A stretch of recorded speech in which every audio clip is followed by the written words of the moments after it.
శాఖ ఎటువంటి పరిస్థితుల్లో ఉన్నది. అధ్యక్ష, పేదవాళ్లకు కూడు గూడు గుడ్డ అనేది తెలుగుదేశం పార్టీ సిద్ధాంతం, అదే నినాదం. ఆ పునాదుల మీదే ఈ పార్టీ నిర్మించబడిందని చెప్పేసి మనందరికీ తెలిసిన విషయం. అధ్యక్ష, ఈ పక్కా గృహాలకి దేశంలో బ్రాండ్ అంబాసిడర్ అంటే తెలుగుదేశం పార్టీ అని చెప్పక తప్పదు అధ్యక్ష. ఎందుకంటే 1983లో టీడీపీ రాకముందు కేవలం 800 రూపాయల నుంచి 300 రూపాయల వరకు, వాటి పేరు కూడా హట్స్ మరియు సెమీ పక్కా బిల్డింగ్స్, గుడిసెలు సెమీ పక్కా బిల్డింగ్స్ కట్టుకోవడానికి 800 నుంచి 3000 రూపాయలు ఇవ్వబడేది అధ్యక్ష, తెలుగుదేశం పార్టీ అధికారం రాకముందు. గౌరవ ప్రీతం నాయకుడు ఎన్టీ రామారావు గారు ముఖ్యమంత్రి అయిన తర్వాత దాన్ని 3000 నుంచి 6000 నుంచి 12000కి పెంచి ఓన్లీ పక్కా హౌజెస్ ప్రారంభించిన రాష్ట్రం ఆంధ్రప్రదేశ్ రాష్ట్రం. అది కూడా తెలుగుదేశం ప్రభుత్వం అని చెప్పుకోవడానికి నేను చాలా గర్వపడుతున్నాను అధ్యక్ష.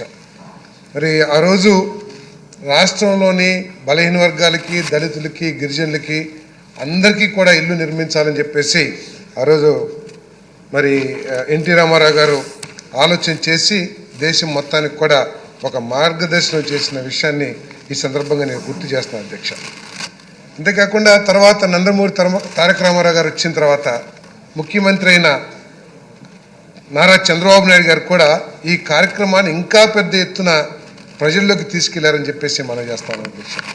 ఆయన ముఖ్యమంత్రి అయిన మొదటి 5 సంవత్సరాల్లో కూడా దాదాపు 18.5 లక్షల ఇల్లు కట్టిన క్రెడిట్ నారా చంద్రబాబు నాయుడు గారిని చెప్పేసి నేను ఈ సందర్భంగా తెలియజేస్తాను అధ్యక్ష. అంతేకాకుండా మన అందరికీ తెలిసే అధ్యక్ష, 2014-19లో ఈ రాష్ట్రం విడిపోవటం, రాష్ట్రం ఎదుర్కొంటున్న సమస్యలు ఆ రోజన్నీ కూడా మనకి తెలిసింది అధ్యక్ష. ఏ విధంగా అయితే కనీసం ఒక కూర్చుంటానికి ఒక ఆఫీస్ కానీ, లేదా ఆర్థికంగా పూర్తిగా మరి ఇబ్బంది పరిస్థితుల్లో ఉన్నప్పుడు కూడా, ఇటువంటి దశ లేకుండా దిక్కుదేచిన స్థితిలో ఉన్నప్పుడు కూడా ఆ రోజు ముఖ్యమంత్రి పదవి బాధ్యతలు చేపట్టిన నారా చంద్రబాబు నాయుడు గారు ఈ దేశంలో గృహ నిర్మాణానికి 15,000 కోట్లు కేటాయించిన one and only chief minister Nara Chandrababu Naidu గారు అని చెప్పేసి నేను ఈ సందర్భంగా తెలియజేస్తాను అధ్యక్ష.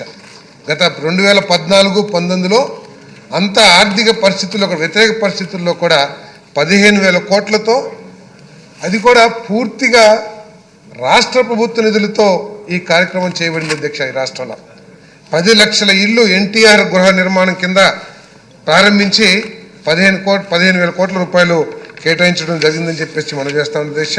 అంతేకాకుండా ప్రైవేట్ అపార్ట్మెంట్స్కి ధీటుగా గేటెడ్ కమ్యూనిటీస్ లాగా మిడిల్ క్లాస్ వాళ్ళకి కానివ్వండి, ఎల్ఐజీ వాళ్ళకి కానివ్వండి, మరి కొత్త షేర్ వాల్ టెక్నాలజీ అని చెప్పేసి కొత్త టెక్నాలజీ తీసుకొచ్చి మరి ఆ రోజు 7 లక్షల ఇల్లు మరి ప్రారంభించడం కూడా జరిగిందని చెప్పేసి నేను ఈ సందర్భంగా నేను తెలియజేస్తా ఉన్నాను అధ్యక్ష. 2014-2019లో దాదాపు మన ప్రధానమంత్రి ఆవాస్ యోజన కింద 12 లక్షల గృహాలు శాంక్షన్ చేయబడ్డాయి అధ్యక్ష, 18,000 కోట్ల రూపాయలతో. మరి అవన్నీ కూడా మరి గ్రామీణ ఆవాస్ కింద, మన ప్రధానమంత్రి ఆవాస్ యోజన గ్రామీణ పథకం కింద 1.23 లక్షలు, అదేవిధంగా హుదూద్ తుఫాన్ బాధితులకి 10,000 గృహాలు ఆ రోజు కేటాయించడం జరిగిందని చెప్పేసి నేను ఈ సందర్భంగా నేను తెలియజేస్తా ఉన్నాను అధ్యక్ష. మరి ప్రధానమంత్రి ఆవాస్ యోజన పథకం కింద మంజూరు చేయబడిన ఇళ్లకు రాష్ట్ర వాటాగా మరి PMAY ఉడా అంటే అర్బన్ డెవలప్మెంట్ అథారిటీ ఏరియాస్లో 50,000 రూపాయలు అదనంగా, అదేవిధంగా ULB ఏరియాస్లో ₹1,00,000 అదనంగా మరి ఆ రోజు మరి చంద్రబాబు నాయుడు గారి ప్రభుత్వం ఇచ్చిన విషయాన్ని కూడా మీరు దృష్టికి తీసుకొస్తా ఉన్నారు అధ్యక్ష.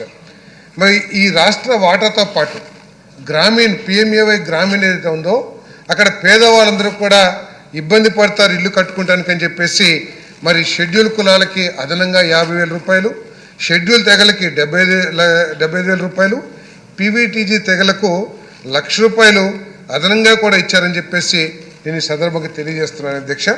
మరి తర్వాత వచ్చిన ప్రభుత్వం ఒకసారి ఆలోచన చేస్తే అధ్యక్ష, విధ్వంసం అని చెప్తా ఉంటే ఎవరైనా తెలుగుదేశం పార్టీ నాయకులు కానీ, కూటమి నాయకులు కానీ, లేకపోతే ఎవరైనా సామాన్య ప్రజానికం కానీ విధ్వంసం అంటే గింజుకుంటున్నారు అధ్యక్ష. మేమే విధ్వంసం చేస్తామని చెప్పి మాట్లాడతారు అధ్యక్ష. విధ్వంసం ఎందుకన్నామంటే అధ్యక్ష, ఆ రోజు 10 లక్షల ఎన్టీఆర్ హౌసింగ్ స్కీమ్ కింద ఆ రోజు శాంక్షన్ చేసి దాదాపు 4.7 లక్షల ఇల్లు పూర్తి చేయడం జరిగింది అధ్యక్ష. ఇంకా మిగిలిపోయిన 4.36 లక్షల అధ్యక్ష. అదేవిధంగా టిడ్కో హౌజెస్ కింద 7 లక్షలు శాంక్షన్ అయితే 2.45 2.5 ఇల్లు పూర్తి అయిపోతే ఇంకా దాదాపు 4.5 లక్షల ఇల్లు పెండింగ్ ఉన్నాయి అధ్యక్ష. ఆ రోజు 2019లో ఈ పరిస్థితుల్లో అధికారంలోకి వచ్చిన జగన్మోహన్ రెడ్డి గారు మరి ఏదో కొండను తవ్వేద్దామనే ఉద్దేశంతోనో లేకపోతే ఏదైనా కానీ అధ్యక్ష ఆయన ఎన్టీఆర్ హౌసింగ్ పేరుని వైఎస్ఆర్ హౌసింగ్గా మార్చుకున్నారు అధ్యక్ష. సరే తండ్రి పేరు మీద లేకపోతే ఆ రోజు ప్రజల మనసులో ఉన్న పరిస్థితిని బట్టి వైఎస్ఆర్ అని మార్చుకున్నారని ఆలోచిద్దాం అధ్యక్ష. వైఎస్ఆర్ హౌసింగ్కి 2019 2020కి 1200 కోట్ల రూపాయలు కేటాయించడం జరిగింది. ఆ ప్రభుత్వం అధ్యక్ష, వైఎస్ఆర్ ప్రభుత్వమే ఎన్టీఆర్ హౌసింగ్ నుంచి వైఎస్ఆర్ హౌసింగ్కి పేరు మార్చుకొని 1200 కోట్ల రూపాయలు కేటాయించడం జరిగింది అధ్యక్ష. కానీ అందరికీ తెలిసింది అధ్యక్ష, తన మీద తనకి తప్పితే ఎవరి మీద ప్రేమ ఉండదనేది ఏ విధంగా అయితే నిరూపితమైందో వైఎస్ఆర్ హౌసింగ్కి కేటాయించిన 1200 కోట్ల రూపాయలు ఒక్క రూపాయి కూడా ఖర్చు పెట్టుకోకుండా పూర్తిగా 4.76 లక్షల ఇల్లుని ఏది ఎన్టీఆర్ హౌసింగ్ కింద ఉన్న 4.35 లక్షల ఇళ్ళని అదేవిధంగా 4.5 లక్షల టిడ్కో హౌజెస్ని రద్దు చేసేసింది ఆ ప్రభుత్వం అని చెప్పేసి మనం చేస్తాం. అందుకనే విధ్వంసకర పరిపాలన అని చెప్పేసి ఊరిని అనట్లేదని చెప్పేసి కూడా ఈ సందర్భంగా నేను తెలియజేస్తా ఉన్నాను అధ్యక్ష. అంతేకాకుండా చాలా గొప్పగా మరి హౌస్ సైట్స్ అని చెప్పేసి అంతేకాకుండా విధ్వంసంలో భాగంగా అధ్యక్ష ఎన్టీఆర్ హౌసింగ్లో 4.7 లక్షలు అదేవిధంగా టిడ్కో హౌజెస్ క్యాన్సిల్ చేయటమే కాకుండా పూర్తి చేసుకున్న ఇంటి బెనిఫిషియరీస్ కూడా పాపం వాళ్ళంతా పేదోళ్ళ కదా అధ్యక్ష. వాళ్ళకి పార్టీ ఏముంటుంది, ఏ పార్టీ బాగా పనిచేస్తే ఆ పార్టీకి ఆ నాయకుడికి ఓటేస్తారు. కేవలం చంద్రబాబు నాయుడు గారి హయాంలో శాంక్షన్ కాబడ్డాయి. ఇది ఎన్టీఆర్ హౌసింగ్ అనే ఉద్దేశంతో వాళ్ళందరికీ కూడా అధ్యక్ష దాదాపు 2.8 లక్షల బెనిఫిషరీస్కి దాదాపు 926 కోట్ల రూపాయలు పూర్తిగా ఎగ్గొట్టేశారు అధ్యక్ష. ఇది ఎందుకంటే మనందరికీ కూడా తెలిసింది అధ్యక్ష, గవర్నెన్స్ అంటే ఇట్స్ ఎ కంటిన్యూస్ ప్రాసెస్. ఈ గవర్నమెంట్ ఉంటుంది, తర్వాత ఇంకో గవర్నమెంట్ రావచ్చు, ఇంకో గవర్నమెంట్, ఏ గవర్నమెంట్ వచ్చినా కూడా గత గవర్నమెంట్ తీసుకున్న రీజనబుల్ యాక్షన్స్ అన్నిటిని కూడా కొనసాగించాల్సిన అవసరం ఉంది. అదే కాకుండా ఇటువంటి ప్రజలకు సంబంధించిన స్కీమ్స్ని తప్పకుండా కొనసాగించి వాళ్ళకి చెల్లించాల్సిన పేమెంట్స్ అంతా కూడా చెల్లించాలి. కానీ 926 కోట్ల రూపాయలు ఎగ్గొట్టేసింది అధ్యక్ష ప్రభుత్వం. పాపం మా పేదవాళ్ళందరూ కూడా అప్పులు పాలయ్యే పరిస్థితులు ఈరోజు ఉన్నారు అధ్యక్ష. మరి అదేవిధంగా పెద్ద ఎత్తున మేము 33 లక్షల మందికి ఇళ్ల స్థలాలు ఇస్తున్నాము అని చెప్పేసి చాలా పెద్ద ఎత్తున ఇళ్ల స్థలాలు ఇచ్చిన విషయం అందరూ కూడా తెలిసింది అధ్యక్ష. అంటే 4 గోడల మధ్య కూర్చుని ఒక బాధ్యతారహిత వ్యక్తి ఒక రాష్ట్ర పాలనా పగ్గాలు తీసుకుంటే ఏ విధంగా పరిపాలన ఉంటుంది అనటానికి ఈ గృహ నిర్మాణ శాఖే ఒక తార్కాణం అని చెప్పేసి కూడా ఈ సందర్భంగా నేను తెలియజేస్తాను అధ్యక్ష. పెద్ద ఎత్తున ప్రచారార్భాటంగా ఇళ్ల స్థలాలు ఇచ్చారు అధ్యక్ష, ఇచ్చారు. కానీ ఒక ఆలోచన లేని వ్యక్తి 4 గోడల మధ్యలో నుంచి బయటకు వచ్చి ప్రజల సమస్యలు ఏమిటి, ప్రజలకు ఏ విధంగా మేలు చేస్తే బాగుంటుంది అనే ఆలోచన లేని వ్యక్తిగా 1 సెంటు స్థలం ఇచ్చారు అధ్యక్ష. 1 సెంటు స్థలంలో ఏ మేరకు ఇల్లు కట్టుకోవచ్చు అనేది ఆలోచన. కానీ సరే సెంటు స్థలాలు ఇచ్చారు. సెంటు స్థలాలు ఇచ్చి ప్రతిదానికి కూడా ఒక లేఅవుట్ వేస్తే టౌన్ ప్లానింగ్ అని, కామన్ సైట్స్ అని, లేకపోతే భవిష్యత్తులో ఆ కాలనీ వాసులకి కావాల్సిన వసతులు ఏర్పాటు చేయాలనే ఆలోచన కూడా లేకోకుండా కనీసం టౌన్ ప్లానింగ్ రూల్స్ కానివ్వండి, అక్కడ కామన్ యుటిలిటీస్ కోసం కానీ ఏది వినియోగించకుండా ఆయన ఇష్టం వచ్చినట్టు ఇళ్ల స్థలాలు కేటాయించడం జరిగిందని చెప్పేసి కూడా నేను ఈ సందర్భంగా నేను మనవి చేస్తాను అధ్యక్ష. సరే రూల్స్ అన్నింటినీ వైలేట్ చేశారు, ఆయనకి రూల్స్ అంటే గౌరవం లేదు, చట్టం అంటే గౌరవం లేదనేది అందరికీ తెలిసిపోయిన ఎస్టాబ్లిష్డ్ ఫ్యాక్ట్ అధ్యక్ష. కానీ కనీసం ఇళ్ల స్థలాలు ఇవ్వాలన్నప్పుడు ఏదైతే ల్యాండ్ ఎక్విజిషన్ చేస్తారో అవి ఎంతవరకు నివాసయోగ్యం, మనం ఇస్తుంది పేదవాళ్ళకి నిజంగా వాళ్ళకి ఒక గృహ వసతి ఏర్పాటు చేస్తానికి మనం ఇళ్ల స్థలాలు ఇస్తున్నామా, లేకపోతే మన ప్రచారం కోసం లేకపోతే మన స్వార్థం కోసం ఇళ్ల స్థలాలు ఇస్తున్నామని చెప్పేసి ఆలోచనలో భాగంగా ఎక్కడ పడితే అక్కడ ఇందాక సభ్యులందరూ కూడా మాట్లాడింది అదే అధ్యక్ష. ఎక్కడ కయ్యలు లేకపోతే కొండలు లేకపోతే మురుగు చెరువులు లేదా ఊరికి దూరంగా విసేయబడ్డట్టు ఉన్న స్థలాల్ని సెలెక్ట్ చేసేసి వాళ్ళందరికీ కూడా ఇళ్ల స్థలాలు కేటాయించారు అధ్యక్ష. ఈరోజు పరిస్థితి ఏంటంటే అధ్యక్ష, కొన్ని వేల కోట్ల రూపాయలు, దాదాపు 18,000 నుంచి 20,000 కోట్ల రూపాయల దాకా ఖర్చు పెట్టిన ప్రజాధనం ఈరోజు ప్రజలు అక్కడికి వెళ్ళి నివాసం ఉండటానికి వెనకాడే పరిస్థితులు ఉన్నాయి అధ్యక్ష. కనీసం ఆ ప్రభుత్వం ఏమాత్రం బాధ్యత ఉన్నా కూడా కనీసం వాళ్ళు కేటాయించే బడ్జెట్లో కొంత మేరకు ఇన్ఫ్రాస్ట్రక్చర్కి రోడ్లు కానివ్వండి, మంచినీళ్ళు కానివ్వండి, అవి లేకోకుండా ఇళ్ళకి ఎట్లా వెళ్తాం అధ్యక్ష? ఇల్లు కట్టారు, ఒక 10 లక్షలు 6 లక్షలు ఎన్నో ఇల్లు కట్టారు అధ్యక్ష. 6 లక్షల ఇళ్లలోకి నివాసానికి వెళ్ళాలంటే కనీసం మంచినీళ్ళు, కరెంటు, ఒక రహదారి, డ్రైనేజు ఇవన్నీ అవసరమా లేదా ఒకసారి ఆలోచన కూడా చేయకుండా ప్రభుత్వం ఇష్టం వచ్చినట్లు వాళ్ళు ఇష్టమే ఏదో కూర్చుని చక్రవర్తి గారు ఆర్డర్ చేసినట్టు వేశారు తప్పితే ఒక పద్ధతి ప్రకారం కానివ్వండి, లేకపోతే నివాసయోగ్యంగా ఆ కాలనీలు తయారు చేయాలనే ఆలోచన లేకపోవటం మూలంగా ఈరోజు అవన్నీ కూడా ఎటువంటి ఉపయోగం లేకోకుండా ప్రజల సొమ్ము దాదాపు 18,000 కోట్ల రూపాయలు నిరుపయోగం అయ్యే పరిస్థితి ఈరోజు వచ్చిందని చెప్పేసి నేను ఈ సందర్భంగా మనవి చేస్తాను అధ్యక్ష. అంతేకాదు అధ్యక్ష, ఇందాక మిత్రులు చాలామంది మాట్లాడారు, నా ఎస్సీ, నా బీసీ, నా ఎస్టీ అని చెప్పేసి మీటింగ్లో మీరు కూడా చూశారు, ఇద్దరం ఒకటే పక్షులం కాబట్టి చూసాం అధ్యక్ష. అందరూ అనుకున్నారు అబ్బో బీసీలకి, ఎస్సీల గురించి, ఎస్టీల గురించి ఇంత పెద్ద ఎత్తున ఇంత పెద్ద వాయిస్తో మాట్లాడే ముఖ్యమంత్రి మనం చూడలేదు, మనకు నిజంగా మెస్ అయ్యి వచ్చాడని చెప్పేసి బీసీలు, ఎస్సీలు, ఎస్టీలు భావించారు అధ్యక్ష. కానీ గృహ నిర్మాణ శాఖ ఇది చూస్తే 2 లక్షలు 2.5 లక్షలు ఆ రోజు చంద్రబాబు నాయుడు గారు ప్రభుత్వంలో ఇస్తే దానికి అదనంగా 50,000 ఎస్సీలకి, ఎస్టీలకి 75,000 లక్ష రూపాయలు ఇచ్చే కార్యక్రమం చేస్తే అధ్యక్ష, ఈ ప్రభుత్వం వచ్చిన తర్వాత దాన్ని 2.5 లక్షల రూపాయలు దాన్ని 1,80,000కు తగ్గించారు అధ్యక్ష. అంతకుముందు చంద్రబాబు నాయుడు గారు పూర్తిగా రాష్ట్ర నిధులతో 1,50,000 పెట్టి 1,50,000కు అదనంగా 50,000 ఎస్సీ ఎస్టీలకి ఇచ్చి గృహ నిర్మాణం చేస్తే అధ్యక్ష, ఎస్సీలకి ఎస్టీలకి ఇచ్చిన 50,000 లక్ష రూపాయలు కూడా పూర్తిగా రద్దు చేశారు అధ్యక్ష. కేవలం 1,80,000. ఆ 1,80,000 రాష్ట్ర ప్రభుత్వం వాటా ఎంత అధ్యక్ష? 1,50,000 ఏమో కేంద్ర ప్రభుత్వానిది, 30,000 ఏమో రాష్ట్ర ప్రభుత్వానిది. ఆ 30,000లో కూడా కేవలం యుఎల్బిలో అంటే మన మున్సిపాలిటీ ప్రాంతాల్లోనేమో 30,000 ఇచ్చారు, మిగతా ప్రాంతాలన్నింటిలో కూడా 30,000 కేంద్ర ప్రభుత్వానికి సంబంధించిన ఎన్ఆర్ఈజీఎస్ నిధులే వాడారు తప్పితే రాష్ట్ర ప్రభుత్వం నుంచి ఒక్క రూపాయి కూడా పెట్టకపోవటం మరి బీసీలు, ఎస్సీలు వీళ్ళందరూ కూడా ఆలోచన చేయాల్సిన అవసరం ఉందని చెప్పేసి కూడా ఈ సందర్భంగా నేను తెలియజేస్తా ఉన్నాను అధ్యక్ష. అంతేకాకుండా మరి ఈ రాష్ట్రం ఎట్లాగో నిధులు కేటాయించదు అధ్యక్ష.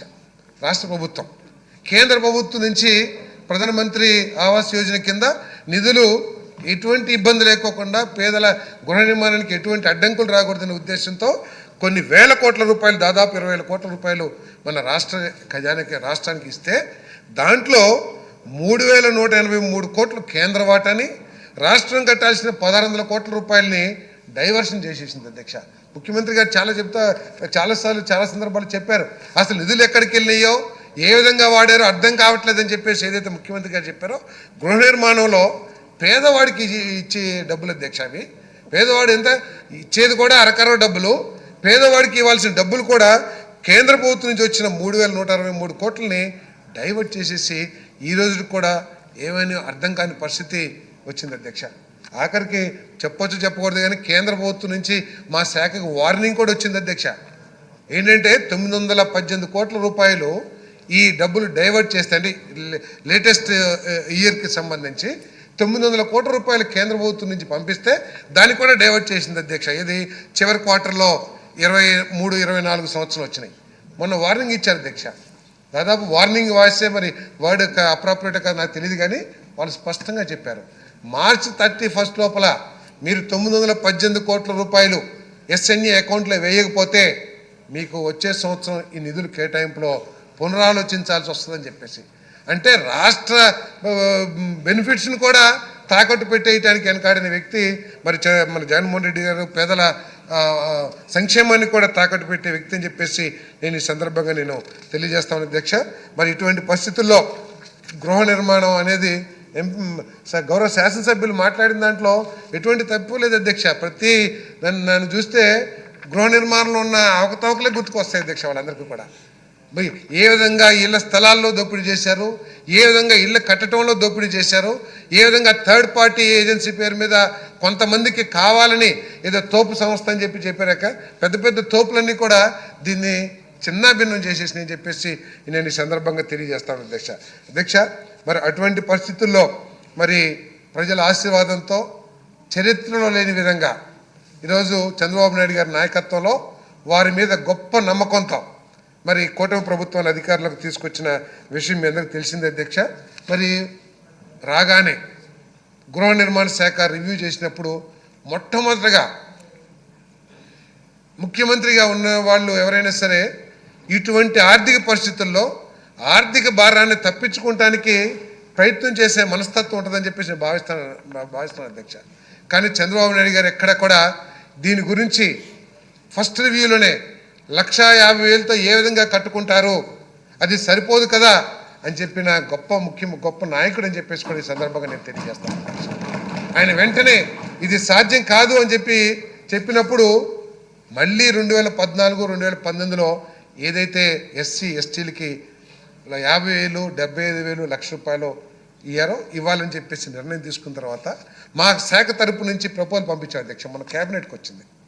ఏది ₹50,000 ఎస్సీస్కి, మరి బీసీలకి ఎస్టీలకి 75,000, ₹1,00,000 ఇవ్వాలని చెప్పేసి వెంటనే వారు మాట్లాడిన మాట ఏమిటంటే మరి బీసీల పరిస్థితి ఏమిటి అని చెప్పేసి అడిగారు అధ్యక్ష క్యాబినెట్లో. వెంటనైనా 5,000 కోట్లైనా పర్వాలేదు, 6,000 కోట్లైనా పర్వాలేదు, బీసీలకు కూడా 50,000 ఇవ్వని డైరెక్షన్ ఇచ్చిన గొప్ప నాయకుడు అని చెప్పేసి కూడా నేను ఈ సందర్భంగా నేను తెలియజేస్తాను అధ్యక్ష. అదేవిధంగా మరి ఈ 5 సంవత్సరాల్లో అంతేకాకుండా అధ్యక్ష గత ప్రభుత్వ వైఫల్యం కారణంగా మిగిలిన దాదాపు 8-9 లక్షల మంది లబ్ధిదారులు సగంలో ఉన్నా ప్రారంభించకపోయినా కూడా వాళ్ళందరూ కూడా ఇల్లు కోల్పోయే పరిస్థితి వచ్చింది అధ్యక్ష. ఎందుకంటే PMAY 1O ఏదైతే ఉందో అది కేవలం 2024 డిసెంబర్ వరకు మాత్రమే ఆ స్కీమ్ ఉంటుంది అధ్యక్ష. ఆ 2024 డిసెంబర్ తర్వాత కేంద్ర ప్రభుత్వం దాన్ని పూర్తిగా రద్దు కాదు కదా, అది క్లోజ్ అయిపోతుంది అధ్యక్ష. ఆ పరిస్థితుల్లో గత ప్రభుత్వంలో జరిగిన వైఫల్యాల్ని మరి కేంద్ర ప్రభుత్వం దృష్టికి తీసుకెళ్ళి కానివ్వండి, లేదో మరి చంద్రబాబు నాయుడు గారి మరి వారికి కేంద్ర ప్రభుత్వంలో ఉన్న పరపతి మూలం కానివ్వండి, దీన్ని 2026 మార్చి వరకు మరి పొడిగించడం జరిగిందని చెప్పేసి కూడా ఈ సందర్భంగా ప్రజలందరికీ కూడా తెలియజేస్తామని అధ్యక్ష. దాంట్లో భాగంగానే ఇప్పటికే 1,25,000 పూర్తి చేస్తున్నాం. మరి జూన్ నాటికి మరో 5 లక్షలు అంటే టిడ్కో హౌసింగ్ డిపార్ట్మెంట్కి సంబంధించి మరో 5 లక్షలు జూన్ ఎండింగ్ నాటికల్లా పూర్తి చేయాలి. 5 లక్షల ఇళ్ల ప్రారంభోత్సవం పెద్ద ఎత్తున చేయాలని చెప్పేసి కూడా ఈ ప్రభుత్వం నిర్ణయించడం కూడా జరిగిందని చెప్పేసి నేను ఈ సందర్భంగా తెలియజేస్తాను అధ్యక్ష. మరి మిగిలిపోయిన ఏదైతే 7.25 లక్షలు ఉన్నాయో వాటన్నిటినీ కూడా మరి ఎందుకంటే అదనంగా ఆర్థిక సహాయం చేసే నిర్ణయం ఈ ప్రభుత్వం తీసుకుంది కాబట్టి మరి ఆ ఆర్థిక సహాయంతో ఈ మార్చి 26 లోపల 7.25 లక్షల ఇళ్ళని పూర్తి చేయాలని చెప్పేసి మరి హౌసింగ్ డిపార్ట్మెంటు మరి సీరియస్గా ట్రై చేస్తుంది అధ్యక్ష. తప్పకుండా పూర్తి చేయాలని ఆలోచన చేస్తున్నాం. మరి బెనిఫిషరీస్ని కూడా ఏదైతే ముఖ్యమంత్రి గారు శాంక్షన్ చేశారో ఎస్సీ ఎస్టీ బీసీలకి మరి వాళ్ళందరూ కూడా ఈ సదుపాయాన్ని వినియోగించుకుని ఇల్లు పూర్తి చేయాలని చెప్పేసి కూడా మేము ఒకసారి రిక్వెస్ట్ చేస్తున్నామని చెప్పేసి మనం చేస్తాం అధ్యక్ష. మరి కేంద్ర ప్రభుత్వం PMAY 2O PMAY 1O మన రాష్ట్ర ప్రభుత్వ రిక్వెస్ట్ మీద మార్చి 26 వరకు పొడిగించినా కూడా మళ్ళీ PMAY 2O కూడా ఇప్పుడు మార్చి నుంచి ప్రారంభం కాబోతుంది అధ్యక్ష. ఇప్పటికే మేము ఒక 53,950 ఇళ్ళకి సర్వే రిపోర్ట్స్ పంపించాము. ఆ 53,950 ఇల్లు శాంక్షన్ అవుతున్నాయి. దీనికి అదనంగా మరో 4 లక్షల ఇల్లు కూడా మంజూరు చేస్తానికి ప్రతిపాదనలు తయారు చేస్తున్నాం అధ్యక్ష. ఆ సర్వే రిపోర్టు ఈ నెలాఖరికల్లా మార్చి 31 కల్లా పూర్తి చేసి ఆ 4 లక్షలు కూడా శాంక్షన్ చేస్తామని చెప్పేసి తెలియజేస్తాను అధ్యక్ష.